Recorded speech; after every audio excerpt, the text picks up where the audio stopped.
आज ये जो नयागढ़ सदर थानार जदुपुर मौजार जो 20 मसीह गोटे 5 वर्षर झील को हत्या कराइला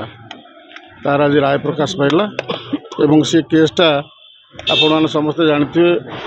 से ये केस डिटेक्शन हो पार नाला प्रथम जो तदंत होता कारण 14/7/20 तारीख में झीलटी मिसिंग होता रिपोर्ट दिया थाना एवं 23/7/20 प्राय तार 9 दिन पर तार डेड बॉडी गोटे पोखरी पाखे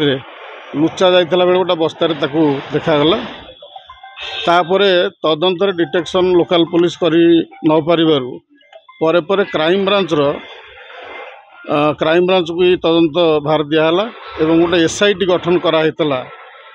सरकार द्वारा जहाँ आमर सेतबेलर IG श्री अरुण बोथरा जी की बर्तमान क्राइम ब्रांच ADG अच्छा से तदंत करते नेतृत्व में तदंत है एवं तदंत बेले सी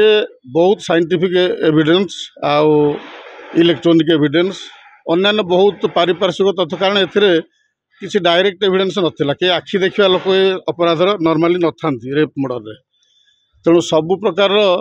तदंत करी साइकोलॉजिकल एक्सपर्ट मान को माने एंगेज कराइला एवं साइंटिफिक एविडेंस पर्याप्त परिमाण से नहीं तापर सबू कथा को आधार कर चार्जसीट दिखाई क्राइम ब्रांच तरफ एवं ये जो विचार है विचार समय आम प्राय 31 जन साक्षी की ये एग्जामिन करूँ कोर्टे एवं 135टा दस्तावेज बा एग्जिबिट आम देलु 18टा मैटेरियल ऑब्जेक्ट विभिन्न प्रकार पदार्थ जोड़ा यूज होता से ऑफेंस ताकू भी आम दाखल करूँ सबू साक्षी प्रमाण तथ्य जहाँ सब से कोर्टे अच्छी केस रे अच्छी सबको भित्ति कर आज मान्यवर स्पेशल चिल्ड्रेन कोर्ट नयागढ़ आज से केस रे मुदाला को दंडित कले प्रमाण पाइले से दोषी बोली एवं दंडित कले सेक्शन 6 पोक्सो एक्ट एवं सेक्शन 376 IPC रे 20 वर्ष सश्रम कारादंड दिहला एवं 302 जोटा मर्डर से 20 वर्षर सश्रम कारादंड दिहला आउ जो किडनैपिंग 363 आउ प्रमाण नष्ट जो 201 से कि प्रत्येक ऑफेंस 3 वर्षर सश्रम कारादंड है एवं जदि से जोरिमाना भी से जोरिमाना जदि भी नदेवे ताप आउ वर्षे डिफॉल्ट क्लोज रे आउ वर्षे जेल जीवे तेणु ये केस जो राय प्रकाश पाई ए सत्यर जय हो ये तदंत जिते कष्ट कर SIT करते हाईकोर्ट तक मॉनिटर करते हाईकोर्ट भी status report time to time दिया होता ये तदंत जिते कुशली भाव कराइला आज तार जो कन्विक्शन है आ गोटे कथा आप जानतु जेहेतु मुदाला जी जड़े CCL 18 वर्ष होना तेणु कैपिटल पनिशमेंट दि जापर ना आईन अनुसार मृत्युदंड दि जापर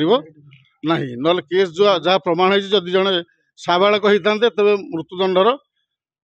संभावना थिला तेणु आज राय प्रकाश पाई सत्यर जय हो न्यायर जय हो स्वतंत्र सुधार गृह जो रखा रखा जेल को पठा बर्तमान तो सुधार गृह को पठाब तापर 21 वर्ष है जेल को पठा जहाँ व्यवस्था अच्छी बर्तमान तार बयस के ठीक मुझे हिसाब करूनी जहाँ हम से अनुसार आईन अनुसार कराब थैंक यू प्रत्येक साक्षी एवं documentary evidence circumstantial evidence scientific evidence electronic evidence सब एविडेंस को कंसिडरेशन को निया जजमेंट भगवान भरसा मो पिला मो पिला बंचित था